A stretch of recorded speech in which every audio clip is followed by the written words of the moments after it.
Bonjour à tous, bienvenue dans Si on parlait sport sur TV78, l'émission à ne surtout pas manquer si vous êtes un passionné de sport local. Aujourd'hui, comme toujours, il y aura des analyses techniques, des décryptages et surtout une dose de bonne humeur. Pour m'accompagner, nos chroniqueurs sont avec nous sur ce plateau et ils sont en pleine forme. Présentation en musique de cette magnifique équipe.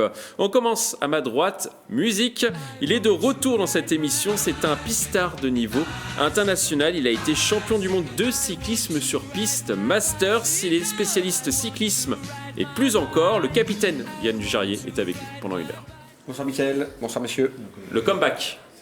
Et oui, oui, c'est ma première de l'année. Alors c'est assez bizarre puisque d'habitude je suis là tous les 15 jours, mais oui, ça fait plaisir de pouvoir revenir parmi vous. Parce que je précise, vous travaillez à côté. Et oui, malheureusement la chaîne ne me paye pas assez pour que je puisse ne faire que cela. Le message est passé. Alors on continue notre tour de table à gauche, musique. Il est encore une fois présent dans cette émission. C'est l'un des meilleurs journalistes sur le sport italien et sur le sport yvelinois. Tout le monde se l'arrache, mais il est avec nous sur ce plateau. Notre Italian lover Grégory Canale est avec nous. Bonjour Mickaël, bonjour à tous. Ça fait bizarre de pas se retourner, d'habitude on a le petit mouvement. Oui, on est nombreux. Voilà, la famille grandit. Comment allez-vous ? Écoutez, très bien. Je reviens actuellement de Nantes où j'ai pu assister à une belle victoire de mon club de cœur, la Juventus, face à Nantes. Et je tenais à rendre hommage au public nantais, ce stade de la Beaujour incandescent qui chantait même après le 3-0 infligé par la Juventus. Une brigade loire qui était au rendez-vous. Franchement, c'était un super moment de sport, un super moment que j'ai vécu. Bravo à la Juventus et bravo à Nantes qui a quand même tenu la dragée haute quand même à la Juventus bravo, de Turin. On repasse de l'autre côté à musique, c'est notre spécialiste rugby mais il s'y connaît dans tous les sports, c'est l'un des maillons forts de cette émission.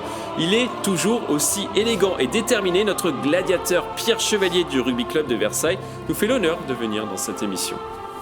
Fort des bonheurs à tous. Vous avez entendu votre musique qui a retenti sur ce plateau. La musique des steppes et des légions romaines. Ça sent le printemps. Ça sent le printemps effectivement avec beaucoup de belles confrontations, plein de sports, plein de résultats à commenter. Et on attend quand même le retour de la chaleur parce qu'il fait quand même frais quand même sur les terrains. Ouais, mais moi j'ai ma peau de bête, tout va bien. Tout va bien. Alors on passe de l'autre côté à musique. C'est une légende vivante et on a la chance de la voir à chaque fois ou presque sur ce plateau. Ses coups de gueule sont mythiques, ses analyses sont à chaque fois pertinentes. Il est l'essence même de ce talk. Coach Jean Miss, ex-entraîneur de plaisir, est avec nous. Bonjour à tous. Comment allez-vous, Jean ? Impeccable. L'essence, mais à prix bas. Il faut le souligner. Voilà, 99. On termine de l'autre côté musique, c'est un petit nouveau, il honore sa 3e sélection dans cette émission, il est responsable sponsoring chez Orange en Ile-de-France, il adore le sport, il vibre pour le sport, mesdames et messieurs, Philippe Volac nous fait l'honneur de venir dans cette émission. Bonjour à tous, un plaisir de revenir pour la 3e fois. Et là, je reviens en plus du classico. Donc, on parlait de Nantes, c'était incandescent, mais là, c'était aussi. Mais PSG les a vite climatisés. Donc, il y a quand même eu la folie marseillaise. Mais il y a eu la folie marseillaise avant et jusqu'à la 70e minute, qu'on dira. Et vous emmenez généralement les jeunes, c'est ça, sur le bord du terrain ? Non, pas sur le bord du terrain, sur le terrain pour l'Orange Football Challenge.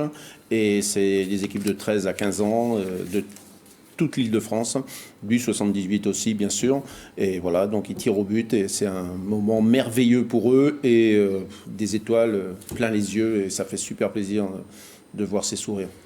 Alors avant de passer au programme de l'émission, on va parler de cyclisme. Le Paris-Nice partira ce week-end depuis les Yvelines pour la 14e fois consécutive. Ce dimanche 5 mars, les coureurs partiront de La Verrière pour une boucle dans les Yvelines. Le lendemain, c'est la petite commune de Bazainville qui accueillera les sportifs. Justement, du côté des sportifs, le plateau sera relevé. Il y aura le vainqueur du dernier Tour de France, Jonas Vingegaard.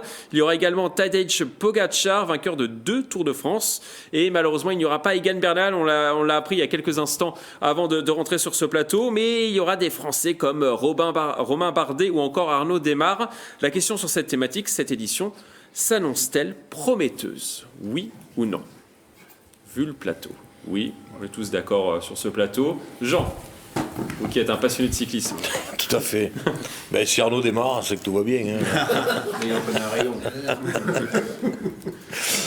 Non, mais forcément, plus le plateau est prestigieux, plus la compétition l'est. Donc, forcément, avec tous les noms que vous venez de citer, ça va faire un joli Paris-Nice, quoi. Une belle répétition pour le Tour de France. Et on sait que c'est une des plus belles classiques. Donc, que demander de plus, quoi. Le Tour de France qui partira aussi des Yvelines, du Vélodrome national de Saint-Quentin en Yvelines. Ce sera en juillet prochain. Les Yvelines, terre du cyclisme, on l'a toujours dit ici. Philippe, qu'est-ce que vous en pensez ? Je trouve que en plus la semaine elle est très bien. En plus il y a pour tout le monde. Il y a des sprinteurs, des baroudeurs. Il y a aussi un contre-la-montre par équipe. Il n'y en avait pas eu un depuis, je crois, 1993, je crois. Et en plus, si, c'est ça. Et en plus, nouveau, ils prennent le temps que sur le premier et plus sur le quatrième, comme ils faisaient tout le temps. Ouais. Et puis la dernière étape, 15 km de montée, là, je pense que ça va. Ouais, c'est pas mal. On va avoir un beau Paris-Nice. Pierre Chevalier. Vous aussi qui êtes un spécialiste, autre passionné, cyclisme. spécialiste cyclisme, exactement. Donc, amateur de voir l'éternel, oui, tout à fait. On roule le dimanche ensemble avec Jeannot. Il n'y a plus beaucoup de place sur la route. Ça lance idéalement la saison, je dirais la saison médiatique, parlons-en, la saison médiatique et spectaculaire des classiques de cyclisme. Jean a rappelé évidemment le point d'orgue avec le Tour de France, mais que ce soit en France, en Ile-de-France et plus particulièrement dans les Yvelines, un plateau comme celui-là avec assez peu d'absents dans le Gotha mondial actuel, c'est un gage de couverture maximum pour la partie médiatique. Pour les spectateurs, et les amateurs de cyclisme, il y en a. C'est idéal aussi justement pour être au bord des routes, sur les villes d'étape au départ. Donc ça va lancer idéalement cette pré-saison olympique. Alors on n'est pas sur la piste, mais sur la route, ça va être quelque chose. Grégory, qu'est-ce que vous en pensez ? Je donnerai la parole ensuite au spécialiste voilà, le vrai spécialiste est impatient, qui cyclisme. trépigne d'impatience. Non, moi juste rajouter que oui, forcément, le plateau s'annonce, on va dire, ambitieux. On a envie de suivre ce Paris-Nice parce qu'en plus, il part des Yvelines. Et on avait ce duel au dernier Tour de France entre Pogačar et Vingegaard, qui a tourné à la faveur du Danois. Espérons qu'on va le revoir aussi, même si c'est le début de saison, qu'on est seulement, qu'à l'entame de cette saison de cyclisme, avec cette première vraiment grosse compétition qui arrive. Pourquoi pas avoir un très très beau duel sur la route. Donc on peut forcément que se satisfaire d'avoir ces deux grands champions et les autres aussi à côté pour ce Paris-Nice. Pogačar voudra prendre sa revanche, à votre avis ? Pourquoi pas alors je sais pas s'il le fera dès le Paris-Nice, mais pourquoi pas, oui. À voir, ça peut en tout cas annoncer un beau duel pour le prochain Tour de France, je pense. Le spécialiste cyclisme maintenant, Yann vous êtes pas l'an dernier, ils ont tout dit. On va passer au football. Non. Alors, ils sont bons alors du coup, vous confirmez ? Non, oui, bien sûr, oui, ils sont bons. J'étais bien sûr bien très renseigné. Alors là où je pense que habituellement, sur d'autres saisons, je n'aurais pas dit ce que je vais dire là. Tout simplement parce que habituellement, on se dit oui, on est début mars, le Tour de France c'est très loin encore, il y a largement le temps. Sauf qu'avec le début de saison que Pogačar et que Vingegaard viennent de faire, c'est-à-dire que dès leur première course, ils ont marqué. Pogačar a gagné 2 ou 3 étapes sur sa première course à étapes plus le général. Vingegaard pareil, une étape plus le général sur sa première course à étapes. Donc du coup là j'ai quand même l'impression que c'est un peu le round de 1 avant le Tour de France du mois de juillet qui va être le feu d'artifice, Les organisateurs le disent, c'est souvent une petite répétition ce Paris-Nice. Complètement. Avec un bémol, c'est que dommage, c'est qu'il ne va pas y avoir de round de 2 entre Paris-Nice et le Tour de France. Ça, c'est un peu dommage parce que en effet, ça aurait pu être inversé par la suite. Et par rapport à ce que tu disais sur le contre-la-montre par équipe, c'est vrai que du coup, je pense que Vingegaard va avoir un avantage par rapport à Pogačar parce que l'équipe de Je peux pas t'aider là. L'équipe de Vingegaard, j'ai bouffé le nom, c'est pas grave, ils sont en jaune et ils sont en jaune habituellement et donc et bien donc c'est quand même une grosse équipe de rouleurs et je pense que si Jumbo Visma, voilà. Si la Jumbo met une grosse équipe pour ce contre-la-montre, ça risque de faire la différence pour la suite, parce que sur une course d'une semaine, on a quand même très peu de temps pour se rattraper par la suite. Et ce sont souvent des courses qui se jouent à quelques secondes. Et c'est vrai que c'est la force de la Jumbo Visma qui avait construit la victoire de Vingegaard sur le dernier Tour de France, où Pogacar s'était retrouvé un petit peu esselé et attaqué de toutes parts par l'équipe du dernier vainqueur du Tour de France. Qui sera dimanche au départ à la Verrière? Moi je travaillerai pas sur cet événement. Rôle de papa dimanche, donc je sais pas. Il y a rugby dimanche. Il y a rugby, ouais. Vous avez tous des sports et vous serez tous sur le terrain. Je vais essayer de m'organiser, c'est pas sûr. C'est pas sûr. On aura peut-être le plaisir de vous voir sur le bord des routes. Alors nous allons maintenant passer au programme de l'émission. Aujourd'hui nous allons parler de Neymar qui agace ses voisins à Bougival, mais également la direction parisienne. Nous parlerons aussi de la pépite du basket français l'Yvelinois Victor Wembanyama. Il ne veut pas être un joueur lambda de NBA, mais avant de parler de ces thématiques, on va parler des JO de 2024. Dans cette thématique, on va parler des Jeux Olympiques de 2024, un peu plus d'une semaine après l'ouverture, 2 semaines après l'ouverture de la billetterie. On entend de nombreuses critiques sur le prix des places pour assister à cet événement planétaire. Les prix des billets font effectivement grincer les dents du côté des fans. Pourtant, selon le comité d'organisation, un tiers de ces précieux sésames sont disponibles au tarif de 24 € avec l'objectif de partager les émotions uniques des Jeux Olympiques. 50% des billets seraient accessibles au grand public à 50 € ou moins. Dans les faits, il faut déjà avoir été tiré au sort jusqu'au 15 mars et ensuite il faut composer son pack avec 3 sports dans la limite de 30 places. Alors on va regarder le tarif pour les épreuves qui concernent les Yvelines. Pour le BMX Racing, on regarde les images qui se déroulera à Saint-Quentin en Yvelines. Les tarifs commencent à 24 € mais grimpent rapidement à 50 €, 90 € et 120 €. Pour le cyclisme sur piste au Vélodrome National, on est entre 24 et 180 €. Pour le VTT sur la colline d'Elancourt, on est à 24 €. Le golf, c'est entre 24 et 150 €. Pour l'équitation, on est entre 24 et 150 €. Vous l'aurez compris, les prix peuvent monter très vite et certains sports affichent déjà complet dans les Yvelines. Selon nos informations, il y a le BMX Racing qui serait complet. On serait quasiment complet pour l'équitation et le cyclisme sur piste. La question sur cette thématique, êtes-vous déçu par le système de billetterie mis en place? Oui ou non? Je m'y attendais. Non pour vous, Grégory. Jean, il faut vous décider. Oui, non? Quand je reste entre les deux. D'accord, vous êtes entre les deux. Alors, on va faire un petit duel entre vous, Yann, et vous, Grégory. Alors, vous n'êtes pas surpris? En fait, je suis pas surpris, déçu un tout petit peu, mais pas surpris, parce que je me doutais que dans ce système de tirage au sort, forcément, les premiers qui allaient tirer au sort allaient se jeter sur les places les plus intéressantes. Effectivement, on a beaucoup communiqué du côté du comité d'organisation sur ces places qui commençaient à un tarif de 24 €. On reste quand même sur une épreuve olympique où forcément, sur certains sports, l'athlétisme notamment, mais il y en a d'autres, les prix peuvent grimper très vite. Et forcément, dans ce système de tirage au sort, j'ai pas été surpris de voir que très vite, les premières places sont parties, et les gens qui ont été tirés au sort, moi ça a été le cas, j'ai été tiré au sort avant-hier, mon slot s'arrête là, mais plus trop de choix sur les sports disponibles, et forcément les places qui restent, c'est les places les plus chères. Et en plus, sur les sports disponibles, on parle même d'épreuves de qualification, on parle même pas des épreuves, on va dire du déroulement général des épreuves, donc ça va être de plus en plus compliqué. Ma chance est passée sur ce tirage au sort. J'espère être tiré au sort sur les places uniques, parce que là on parle d'un système de pack. Il y aura des places uniques aussi à acheter. Il y aura un système de tirage au sort qui sera mis en place un peu plus tard. Donc déçu, allez, un tout petit peu, mais je suis pas surpris, parce que forcément, en étant tiré au sort en dernier, on a les dernières places et celles qui restent sont les plus chères.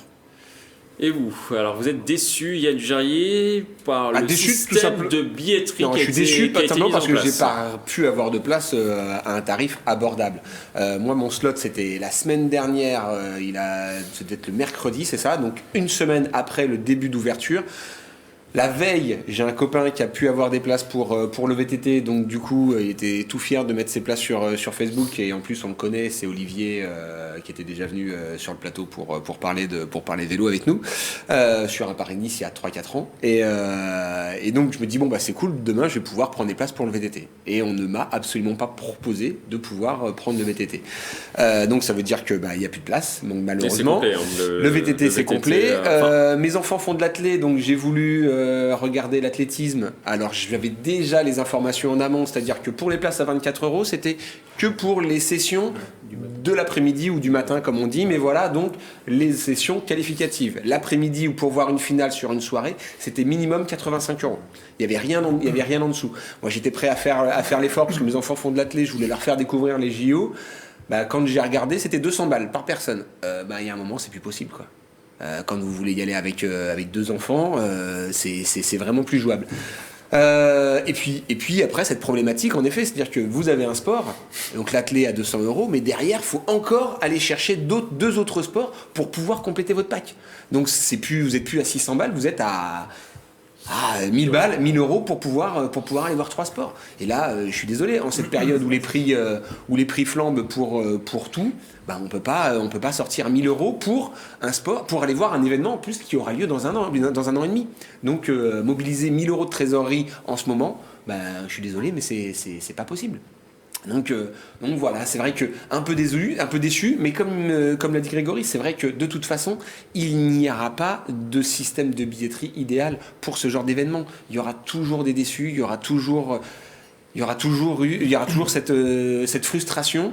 Mais c'est vrai que quand on reçoit le mail disant vous êtes tiré au sort, et puis moi j'ai eu le mail relativement tôt et je me disais ouais c'est cool, je sors dans les premiers, parce que c'était il y a une semaine. J'étais super content, je me dis ouais c'est bon, on va les avoir les sésames. À 24 €, non. Et non. Donc c'est la raison pour laquelle. Et c'est vrai que quand on reçoit ce mail, on a l'impression que ouais ça y est, on les a les billets. Donc vous êtes plutôt déçu et plutôt convaincu aussi par Grégory. Il a réussi à me convaincre. Oui, mais parce que j'ai le même. Oui. C'est-à-dire que voilà, au mois de mai, j'espère pouvoir aller chercher une place, quoi. Voilà. Pierre, qui vous a convaincu ? Ils ont tous les deux abordé des arguments en fait différents et donc les deux se valent. Côté Grégory. D'accord avec lui, de toute façon, ça reste un business. C'est un peu aussi comme la Coupe du Monde de rugby cette année, qui a eu qui a connu les mêmes problèmes de perception en fait de l'ouverture de la billetterie, qui est apparu assez inéquitable. Et Yann, lui, évoquait le côté, ce qu'on nous avait vendu, c'est-à-dire des jeux pour tous, et qui, un an et demi avant un an et demi et moins avant l'événement, ne permettent pas effectivement à tout le monde d'avoir la trésorerie disponible pour pouvoir avoir des billets. Parce qu'en plus, il y a cette imposition-là, comme il y avait pour la Coupe du Monde de rugby avec des packs. Et donc en fait, c'est une imposition un petit peu d'un choix à faire et surtout en fait d'une addition de budget.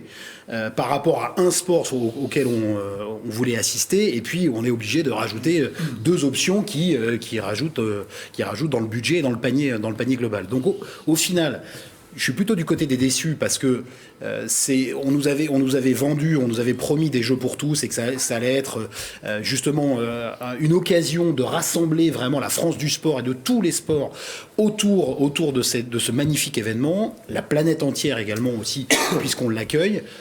À côté de ça, je suis aussi conscient que c'est un gros business, que ce sont des budgets énormes, que sur les 40 dernières années, quasiment tous les comités d'organisation ont été déficitaires sur l'organisation des Jeux. Donc il faut essayer de trouver tous les moyens possibles pour amortir les nombreux travaux qu'il faut faire pour pouvoir faire sortir les stades de terre, sachant qu'en plus, en France, il y en avait déjà pas mal d'utilisables. Mais donc voilà, donc c'est ce juste milieu qui est effectivement, comme tu le rappelais, très dur à trouver. Déceptif parce que, mine de rien, il y en a quand même, si on fait le tour autour de ce plateau-là, il y en a pas mal qui ont été tirés au sort, parce qu'on est au moins 4 à avoir été tirés au sort sur 6. Donc, pas forcément là, au même moment. Pas au même moment, ok, mais quand même, et je pense que les participations ont été bien supérieures, donc ils essayent quand même de manière algorithmique de donner leur chance à tout le monde. Après, maintenant, il faut avoir les budgets. En fait, en réfléchissant, c'est-à-dire que on achète maintenant nos billets pour un événement qui aura lieu dans 18 mois. Peut-être qu'il aurait fallu proposer de pouvoir payer en 10 fois.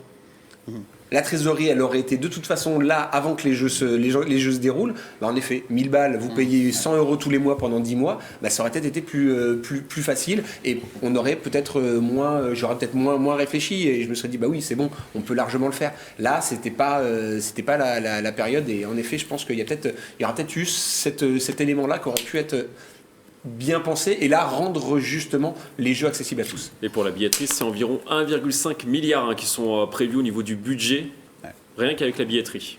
Donc logiquement, il devrait atteindre 1,5 milliard à la fin de la phase de vente. Philippe, qu'est-ce que vous en pensez ? Enfin, moi, je suis d'accord quand même un peu avec les deux, mais bon, moi, tous ceux qui ont été tirés au sort, ils sont tous déçus. Donc, j'en ai pas eu, enfin, sur ceux que je connais. Et moi, j'ai été tiré au sort, j'ai reçu le mail juste avant l'émission. Donc, j'ai pas encore vu ce que je vais avoir.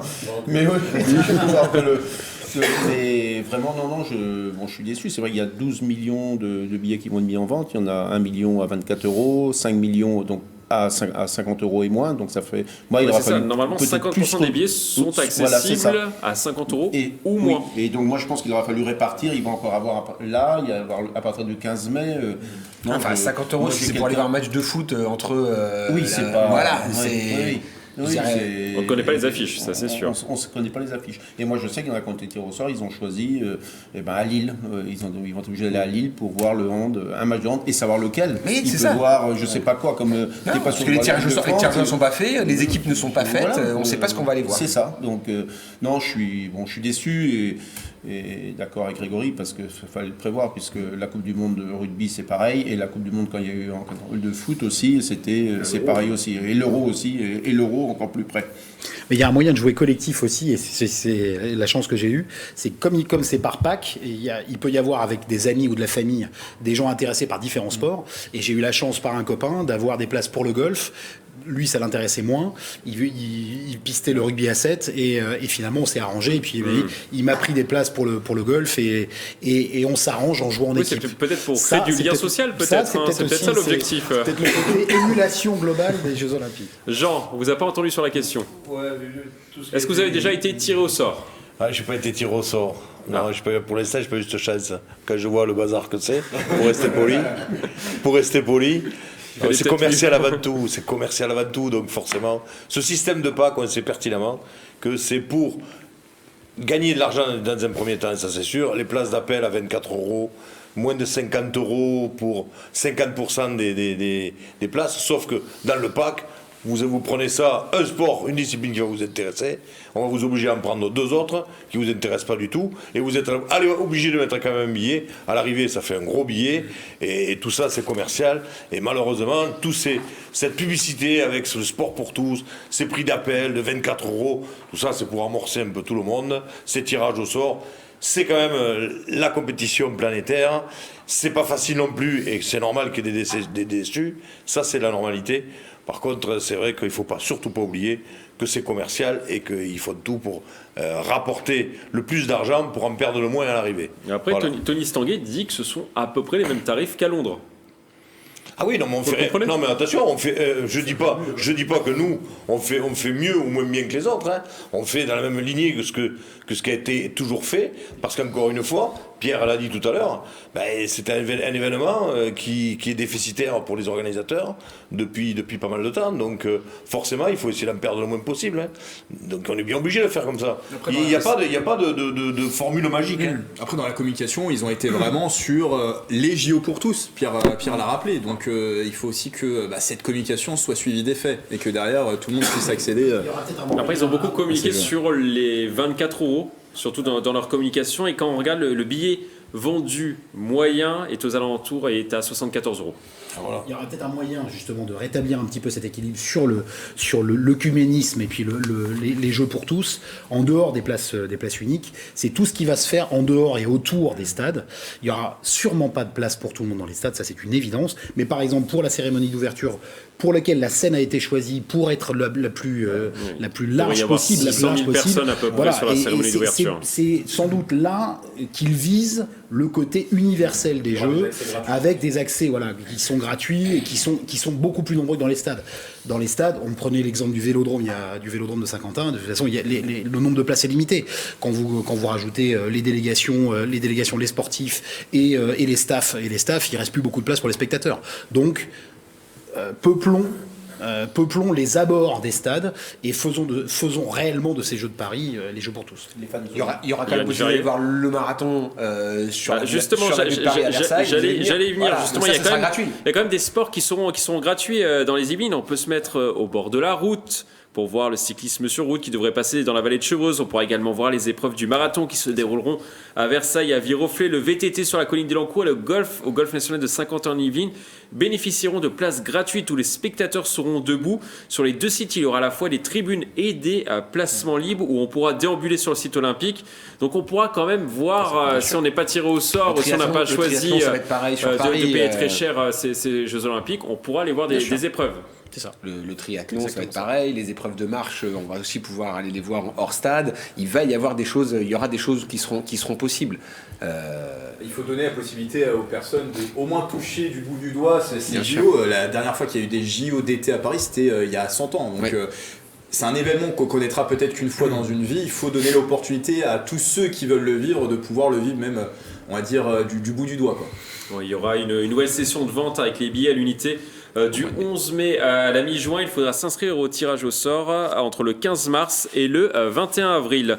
On va maintenant passer à notre 3e thématique. Elle concerne le PSG et plus particulièrement l'une de ses stars, Neymar. On le sait, Neymar aime le football, mais aime aussi la fête. Selon nos confrères du Parisien, plusieurs habitants de Bougival, commune où vit Neymar depuis 2017, sont fatigués des fêtes organisées par leurs célèbres voisins. Ils se sont plaints notamment d'une journée d'anniversaire de la star le 5 février dernier. La musique latino a retenti en début d'après-midi et la fête s'est terminée aux alentours de minuit. Neymar aurait eu une amende de 135 €. Une petite réaction suite à à la fête, pas forcément à l'amende, par rapport à la fête, Jean. Ouais, c'est bien. Non, mais quoi, c'est pas moi, quoi. On sait que vous l'adorez. Mais j'ai rien contre ce garçon, mais franchement. Mais qu'on parle plus de sport concernant dès qu'on parle de Neymar, on parle plus de ses extravagances, de sa vie privée, que de performances sportives. Ça commence vraiment à me courir sur l'haricot. Hein. Parce que, tout à fait entre nous, perso, ça m'intéresse pas du tout de savoir s'il a fait du bruit pour son anniversaire le 5 février. Et il a la chance que ce soit pas moi son voisin, je vous le dis, moi, parce que la musique, elle aurait pas eu lieu longtemps. Il n'aurait pas pris 135 € d'amende. Je serais gentiment sonné. Le maire dit qu'on ne peut que lui donner 135 € d'amende. Oui, non, mais c'est pas grave. Non, mais moi, je suis son voisin. Moi, je n'aurais pas appelé la police. Moi, je vous le dis. Hein. Je serais allé le voir gentiment, lui dire de baisser un peu le son, gentiment. Voilà. Oui, il parle pas très bien français, hein, Neymar. Je l'ai fait comprendre. Mais ça, voilà, ça me fatigue. Je préférais qu'on parle de performance sportive avec ce garçon que tous ces extravagances. Que ce soit, quand il n'est pas en boîte de nuit, il fout le boucan chez lui avec la musique. Bon, il joue quand au football, ce gars-là? Petite réaction, Pierre Chevalier. Moi, la réaction, je raccroche avec une interview de Kylian Mbappé entre les 2 matchs. Oui, justement, on va parler juste après. Où justement, il fait une mise au point qui est à peine déguisée et à peine ciblée. Et je pense que je suis pareil que Jean, monsieur, le côté extra-sportif m'intéresse moins. Mais c'est vrai qu'il faut rapporter ce dont on parle là en extra-sportif aux performances de Neymar sur les 12 derniers mois. Il a été très loin d'être décisif sur la plupart des matchs où il était aligné. Quand ils sont à 3 avec nos 3 stars, il n'arrive pas à la cheville au niveau d'Mbappé, voire de Messi d'ailleurs aussi quand il est en forme. Et donc on a là l'impression en faisant ce parallèle-là que le foot professionnel n'est plus sa priorité. À Paris non plus. De gagner des trophées, de gagner notamment, de leur permettre de gagner la Ligue des Champions n'est pas sa priorité. Et effectivement, là, on regarde son petit nombril. Sur les réseaux sociaux, il se met en scène avec toutes ces fêtes-là. Vous l'avez plus ou moins évoqué. Après la défaite contre le Bayern en 8e de finale aller de la Ligue des Champions, Mbappé a dit il faut bien manger et bien dormir. Le lendemain, Neymar a joué au poker le soir jusqu'à, je crois, 2h du matin et a mangé dans une célèbre chaîne de restauration rapide. On va voir l'image qui va s'afficher avec ses amis. Votre avis, Yann Dujarier? Incorrigible. Mon avis, quand on quitte Barcelone... il a mis capuche quand même. C'est la provocation. Quand on quitte Barcelone et que... qu'on se dit être le meilleur joueur du monde à cette époque, hein, je me souviens il y a 5 ans, et qu'on va tout gagner et qu'on vient à Paris pour gagner, eh bien on met les moyens pour le faire. Et les moyens pour le faire, je sais qu'il y a des gens qui n'apprécient peut-être pas la personne, CR7 qui a maintenant 36 ou 37 ans. 38 ans. 38 ans. Cristiano Ronaldo. Le temps passe. Pour lui aussi. Ils sont nés d'ailleurs tous les deux en février. Ils auraient pu peut-être faire une fête d'anniversaire en commun. Bah non, justement. Je crois que c'est le même jour. Je crois que c'est le même jour. Bah non. Oui, ils auraient pu faire une fête en donc commun. voilà, juste, on voit ces deux comportements qui sont totalement différents l'un de l'autre. C'est-à-dire qu'il y en a un qui va avoir justement une vie ultra saine et une vie de sportif de haut niveau. Et puis il y en a un autre qui est malheureusement peut-être trop doué et qui n'a pas la culture du travail tout simplement. Il n'ira pas jusqu'à 38 ans. Si, genre, moi c'est des choses que j'ai rencontrées chez des jeunes qui avaient des facilités. C'est pas ça, mais ne me parle pas de doué, l'autre il met pas le pied devant l'autre. On attend autre chose d'un Neymar sur un terrain de football que ce qu'il rend aujourd'hui. Si. Moi, je rejoins Grégory. je rejoins Yann sur le fait que Arbitraire. non mais est doué. Ça, je pense que il a un talent. Pour faire le con. Non, mais il a un talent de base. Moi, Carton jaune, ça Jean. me gêne Carton pas jaune. forcément qu'il ait une vie à côté du sport. Alors oui, c'est pas la meilleure vie pour un sportif de haut niveau, qu'il aille manger un fast-food, qu'il aille faire un tournoi de poker jusqu'à tard dans la nuit. En soi, moi, je m'en fous. Le seul souci moi que j'ai avec toute cette histoire, c'est qu'il se met quand même en scène, il se fait prendre en photo avec les réseaux sociaux, on sait que ça va très vite. Est-ce qu'il n'y a pas de la provocation aussi juste après l'interview d'Mbappé où justement Mbappé lui appelle au calme dans le vestiaire et a dit voilà, il dicte la conduite à tenir pour un sportif de haut niveau. La question peut se poser.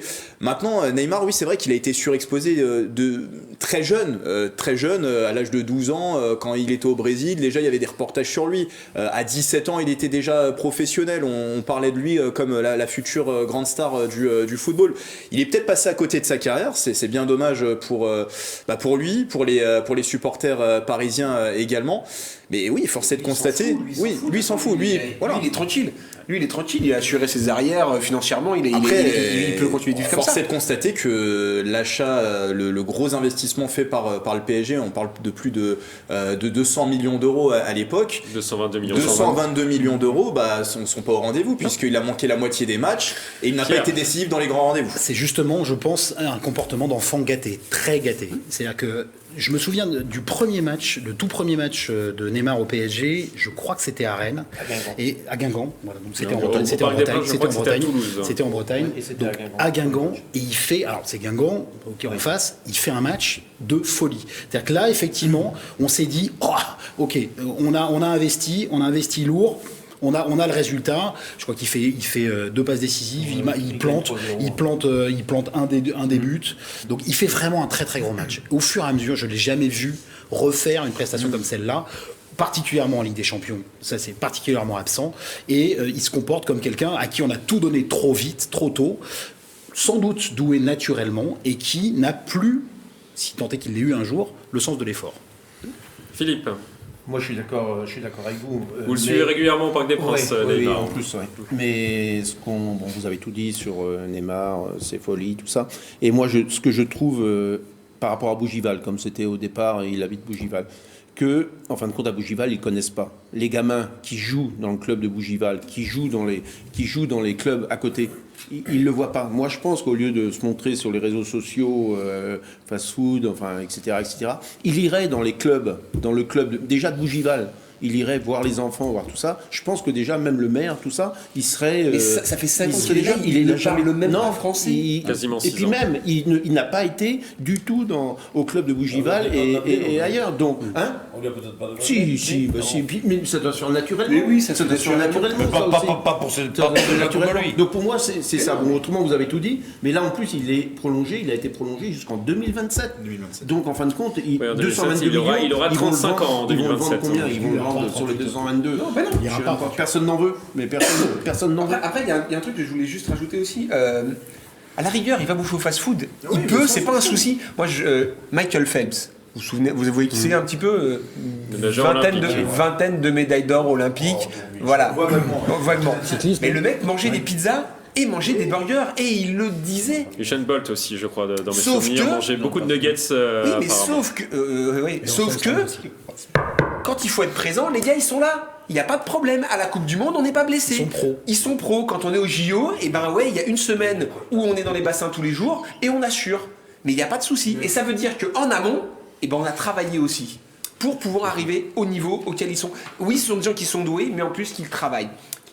Grégory. Ça soulève un autre problème, c'est que derrière l'institution Paris Saint-Germain, elle n'est pas assez forte. Je regrette, même si c'est une superstar qu'au niveau marketing, forcément Neymar va attirer beaucoup de fans autour du PSG. Le PSG, alors c'est pas pour moins que ça, il y a quand même eu des insultes, mais à l'époque de l'affaire Aurier, avait sévi très vite pour Serge Aurier. Là, on parle quand même d'un manque de professionnalisme assez récurrent, des absences aussi prolongées. Plutôt que de le prolonger et de lui garantir un salaire, le PSG aurait dû s'en séparer. Là, ça montre aussi peut-être les failles derrière en institution. On n'a peut-être pas assez, on va dire, de poigne pour dire à Neymar qu'il ne peut pas se comporter ainsi. Il est dans un club qui veut gagner des titres, qui veut gagner avec des champions. C'était l'objectif affiché. Aujourd'hui, c'est toujours pas arrivé. Il faut que aussi le PSG sévise derrière. Et je pense que ça prouve peut-être la faiblesse de l'institution. Très rapidement, avant de passer à la prochaine thématique. Non, on peut continuer. On peut parler très longtemps finalement sur Neymar, genre. Mais je vais dire un truc qui parle à tout le monde, c'est-à-dire que quand on veut changer et prendre des bonnes habitudes, c'est juste 21 jours. Pendant 21 jours, vous faites la même chose tous les jours, et au bout d'un moment, ça va devenir un automatisme. Donc Neymar ne doit pas faire la fête pendant 21 jours. Ouais, tu peux peut-être lui dire ça. Peut-être il va t'écouter, on va savoir. Mais non, mais je pense que c'est un problème d'éducation. La question très rapidement, avant de refermer cette page, Neymar doit-il quitter le PSG très rapidement? Oui. Lui, lui, ou le virait. Est-ce qu'il doit quitter le PSG? Mais si, il apporte rien. Lui, mais est-ce que lui doit quitter le PSG? Non, mais trop bien, la gamelle. Est-ce que le PSG doit se séparer? Oui. La gamelle est très très bonne. La gamelle est très très bonne, non, ça c'est sûr. Bon, on va maintenant parler basket et d'un joueur qui est aussi convoité que notre Grégory Canalé national. Je veux bien sûr parler de Victor Wembanyama, l'Yvelinois originaire du Chinero-Cancourt qui mesure 2m21, voilà. Il grandit. Va signer en NBA cette année. Il va sûrement terminer numéro 1 de la draft. Il a donné une interview dernièrement à nos confrères de France Télévisions où il dit « Je ne veux pas devenir un joueur lambda de NBA ». Il dit qu'il vise plus haut et il veut marquer l'histoire. La question sur cette thématique, est-il trop ambitieux? Oui ou non? Oui, non. Bon, Grégory, vous êtes le seul partagé. Alors du coup, pourquoi vous êtes partagé? Il est trop ambitieux. En fait, c'est d'afficher ses ambitions. Alors oui, ça le change. Ça nous change de Victor Wembanyama, qui était plutôt discret ces dernières années. Il est encore très jeune, c'est aussi pour ça. Et c'est vrai que là, de sortir au jour avec, de poser ses ambitions et dire je ne veux pas devenir un joueur lambda, bien sûr, mais nous aussi on ne veut pas qu'il devienne un joueur lambda de NBA. Maintenant, de l'afficher aussitôt, avant même d'avoir été dans cette draft, avant même d'avoir été recruté par un club de NBA, est-ce qu'il s'avance, est-ce qu'il met la charrue avant les bœufs? Je suis en droit de me le demander. Il est revenu un peu en arrière, parce qu'il a dit qu'en fin de compte, il y a d'abord les championnats du monde avant, qu'il ferait tout pour les championnats du monde, et il est revenu un peu en arrière, tu vois, par rapport à la NBA. Voilà, je suis content quand même de le voir aussi ambitieux, mais je pense qu'il peut-être s'avance trop vite. J'aurais aimé qu'il soit déjà dans le championnat de NBA, qu'il fasse quelques matchs et qu'il montre qu'il a ce talent qu'on reconnaît tous, mais qui doit être prouvé aussi au niveau international. Et là, à ce moment-là, j'aurais accepté une telle. Il va un peu trop vite, selon vous. Peut-être un peu trop vite. Est-ce que c'est pas aussi le fait que LeBron James, Parker, tous les grands noms aussi lui disent que c'est un phénomène, que c'est. Je trouve que aussi il est un peu porté. Il est porté en plus par les grands joueurs quand même. Il est porté, donc en fin de compte, tu vois, ils disent plus que c'est une licorne, c'est Unicorn qu'ils l'appellent. Enfin, c'est quand même incroyable aussi pour un jeune. Est-ce qu'il croit pas en lui-même finalement? Si, il doit le faire. Il doit croire en ses compétences, en ses forces. Ce qui me fait répondre non, il n'est pas trop ambitieux, c'est deux raisons. La première, c'est que je pense que naturellement, il ne sera jamais un joueur lambda. Ses mensurations sont là, sa précocité d'une certaine manière. Moi, je suis effaré aussi, enfin non pas effaré, épaté par ses capacités à jouer arrière. Avec une taille pareille et à shooter à longue distance, court, etc. Je l'aurais peut-être au départ plutôt vu pivot, mais il est assez fin quand même dans les membres supérieurs. Oui, bien sûr. On en parle au 50. Mais il est assez fin et pour l'instant, je suis pas sûr qu'il fasse énormément de muscu et tant mieux, il continue à grandir. Et la deuxième raison, c'est que ses stats actuelles parlent pour lui.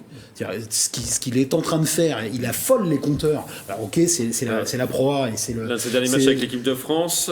22 points, 17 rebonds, 6 contre, 4 interceptions contre la République tchèque. C'est des stats qui sont presque des clean sheets pour les plus grands joueurs de basket. Donc avec son physique, ses mensurations et les stats et ce qu'il est en train de faire avec les Nets, je trouve ça fantastique. Ça parle pour lui et pour le coup qu'il voit loin avec ambition. Je pense pas qu'il a la grosse tête pour autant, mais c'est une bonne chose. C'est une bonne chose et je pense que la NBA va récupérer une pépite, va nous le formater et quand on le récupérera avec l'équipe de France, ça sera un tout bon. Yann Durier, qu'est-ce que vous en pensez? Je dis souvent, pour atteindre la Lune, il faut viser les étoiles. Il y est déjà, lui, dans les étoiles. Oui, mais sauf que... Et puis, donc voilà, c'est-à-dire que il faut pas se fixer de limite. Et ensuite, pour devenir un grand champion, faut avoir un ego surdimensionné. On n'est pas Cristiano Ronaldo si justement on n'est pas hyper confiant dans ce que en soi et dans ce que l'on met en place. Donc, je suis en effet. Peut-être c'est un petit peu tôt. Il aurait peut-être pu le dire une fois qu'il a eu des premiers résultats en NBA. Maintenant, il annonce la couleur.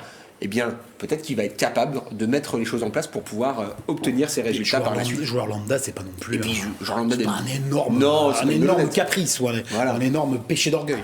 Jean, il n'a pas dit je veux gagner plus de bagues que tout le monde. Oui, je rejoins un peu ce qui a été dit jusqu'à présent. Il est tellement sollicité, ce garçon, actuellement, que là, on va dire que c'est sa première petite faute, entre guillemets, qu'il a reconnu tout de suite, et puis il est revenu dessus. Je crois qu'on le pousse tellement à être ce qu'il n'est pas encore sur le plan de la NBA, puisqu'il n'a pas encore mis les pieds, mais on le pousse tellement, on attend tellement de ce garçon, que je trouve qu'il a beaucoup de lucidité pour justement pas prendre la grosse tête. Parce qu'on en fait déjà une immense star américaine avant même qu'il ait mis les pieds. Alors, après quoi qu'il arrive, mais quand il sera est numéro 1 de la draft et il sera millionnaire. Et l'avantage qu'il a, c'est qu'il est quand même reconnu par ses pairs et par les plus grands de ce sport actuellement. Parce que nous, si on veut jouer, on va voir jouer un basket, c'est tout. C'est là où, quelque part, il a la lucidité, et d'avoir de l'ambition quand on a la lucidité, quand en plus on a la classe. Moi je trouve que c'est tout à fait logique, et heureusement qu'il en a, parce que ce serait quand même un comble qu'il n'ait pas la lucidité de dire je vais y aller voir ce que c'est, et puis non, il veut devenir le meilleur joueur, et il en a les moyens, tout le monde dit que c'est un futur très grand.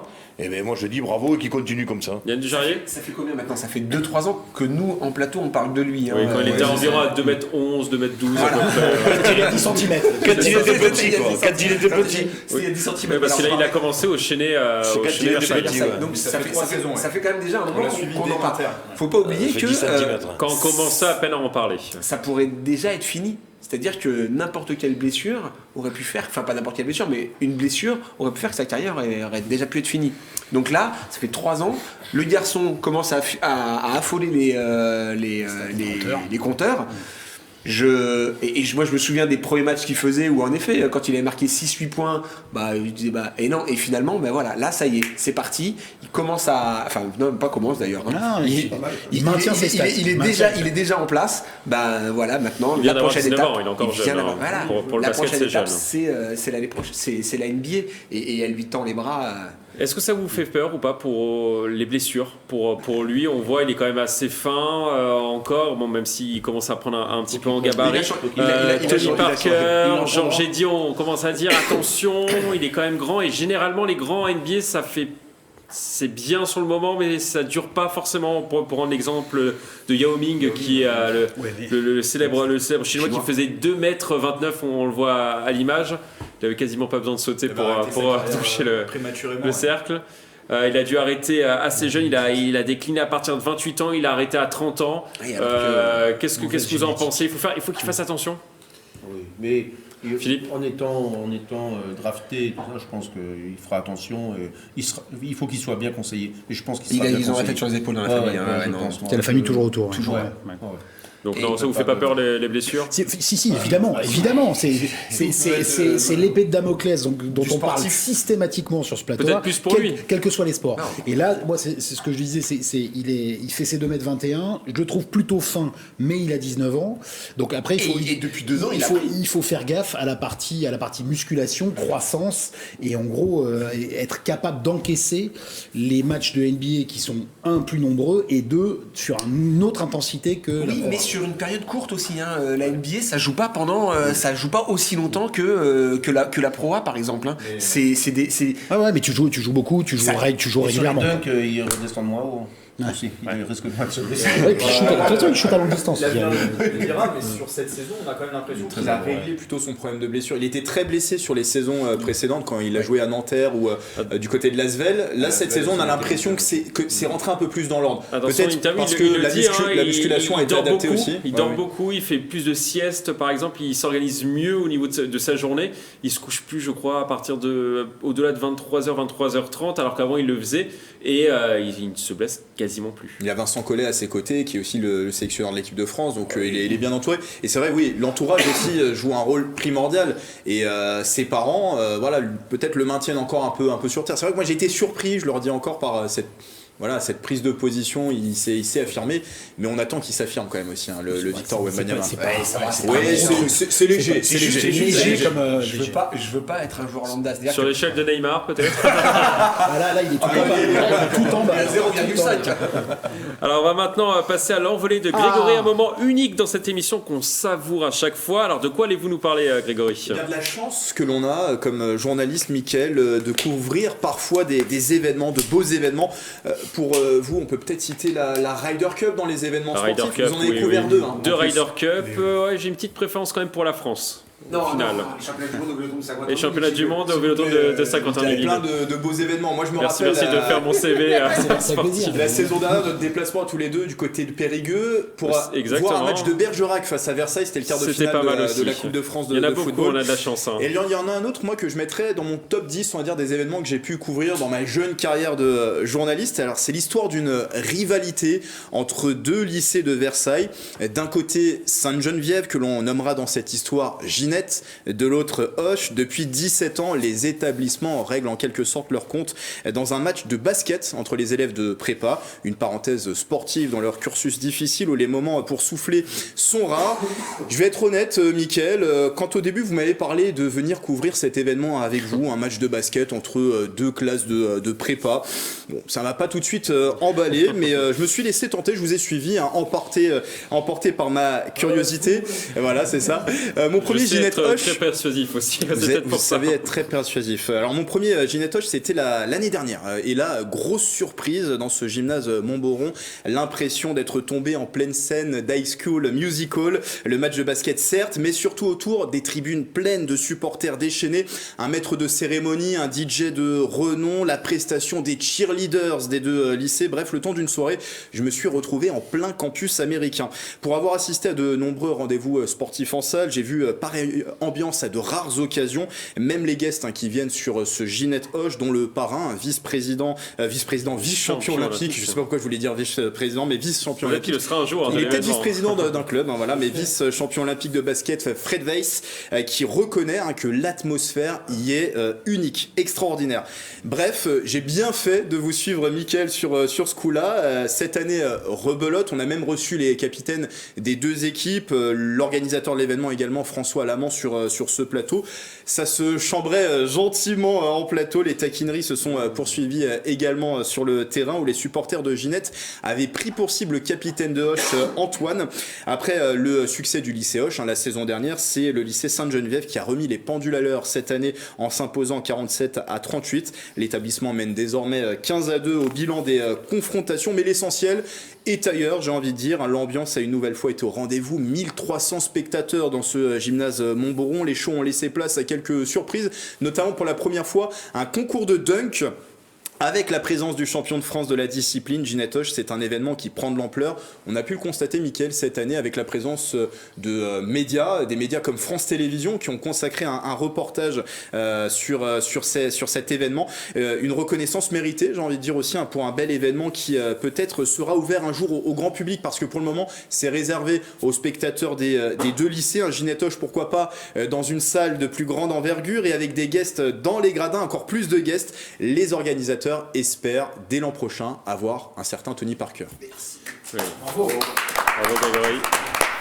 Je vous ai dit, c'est le moment que l'on savoure dans cette émission. C'est chaud. Il a énormément travaillé sur cette envolée en plus. J'ai laissé parler mon cœur. Voilà, vous avez laissé parler votre cœur.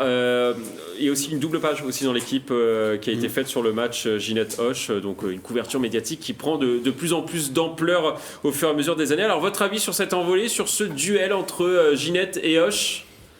Vous validez? Je valide. Et je pense que il en faudrait plus. C'est un jour. Il en faudrait plus, c'est-à-dire que... Après, les organisateurs ne veulent pas changer l'ambiance de l'événement. Voilà, c'est-à-dire que c'est très bien qu'il y ait ce duel, mais je pense que HEC peut avoir la même chose avec d'autres grandes écoles sur le plateau de Saclay. Il peut y avoir plus. Et puis, parce que là, en effet, moi, j'ai la chance peut-être d'avoir pu participer à des épreuves de cyclisme sur piste devant beaucoup de monde. Je vous assure que c'est des souvenirs qui restent impérissables. Moi, quand le Vélodrome était plein, il y avait 5000 personnes, plus... c'était un show, c'était pas une épreuve, mais ça n'empêche que l'ambiance, les gens qui crient, etc., c'est des choses que nous, comme on ne le vit pas au quotidien, mais c'est ce qu'ils ont dit d'ailleurs à la fin du match. Mais ça donne de l'espoir de combler le retard qu'on a, par exemple, sur la culture sportive universitaire et scolaire aux États-Unis, par exemple. Et ça, ce type d'événement, et je crois que c'est le seul, donne de l'espoir sur la considération qu'on peut avoir pour le sport dans les hautes études, parce que en gros, eux, tous ces étudiants-là, de ces deux établissements, c'est une petite parenthèse dans leur année où ils cravachent en prépa comme des sourds et des sourdes, parce que c'est mixte aussi, le match est mixte, et c'est pour le coup...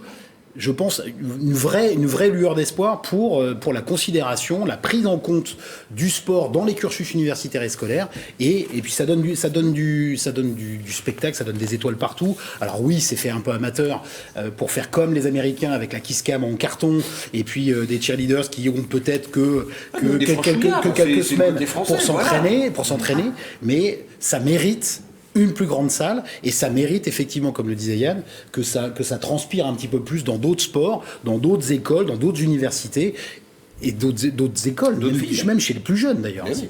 Parce que rien ne remplace un soutien populaire derrière des sportifs, notamment dans des équipes collectives. L'année dernière, à la ville de Palaiseau, où mes enfants sont à l'école, ils ont fait des journées sportives.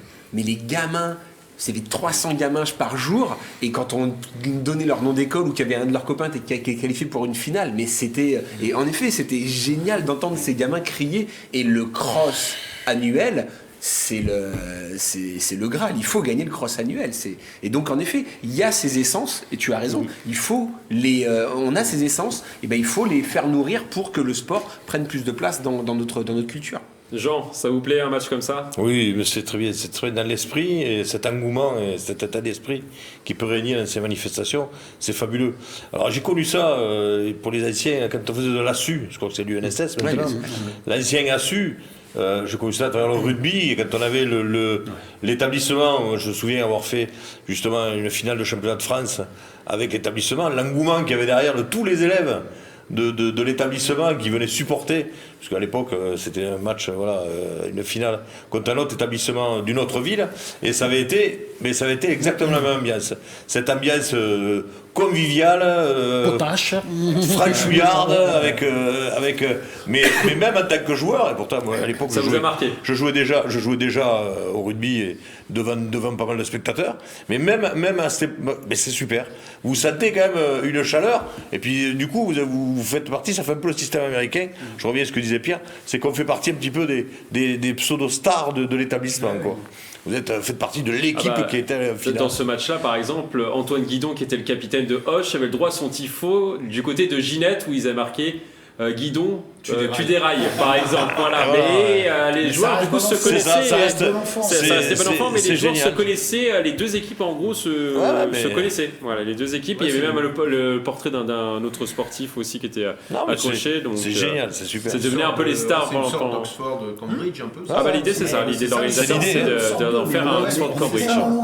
Mais je lisais les trucs. Les affiches, ils les mettent pas trop tôt. Parce que ils étaient avant, ils étaient volés, et maintenant ils les vendent maintenant. Ils vendent les affiches, donc ils se font doubler par rapport à ça. Mais c'est bien, tout est bien. Et ils sont 150, je crois, à organiser ça. C'est pas mal. Hein. On va regarder un extrait justement et on revient juste après.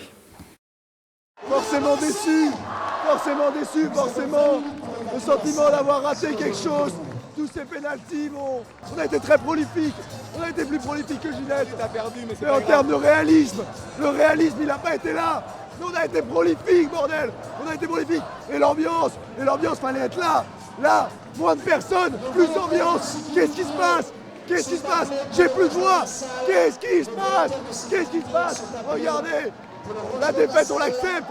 Mais honnêtement, c'était formidable. C'était très bien. Tu dis n'importe quoi. N'écoutez pas. Qu'est-ce que vous en pensez? Ça va? Il y a une bonne ambiance dans ces matchs-là. Parce que mine de rien, il n'y a pas d'enjeu. Et c'est vrai qu'on va, du coup, mais il ne va pas y avoir d'hooliganisme dans ces rencontres-là. Et tout le monde va pouvoir porter ce jeu. Enfin, tout le monde s'est réuni à la fin sur le terrain. On va regarder justement un moment de communion dans ce match, enfin dans cette soirée, hein, parce que c'est bien plus qu'un match. On va regarder un extrait, on revient juste après.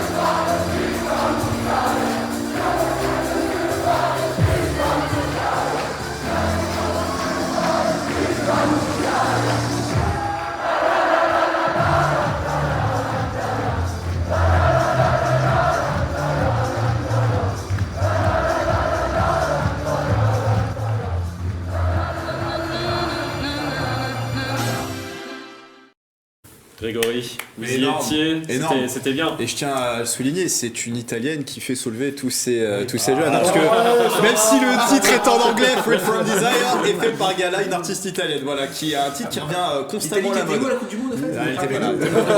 En tout cas, c'était énorme, c'était un super moment encore vécu cette année. Toutes les écoles de sport, Magnifique. toutes les écoles tout court. Pierre, magnifique. Magnifique, fabuleux. Super.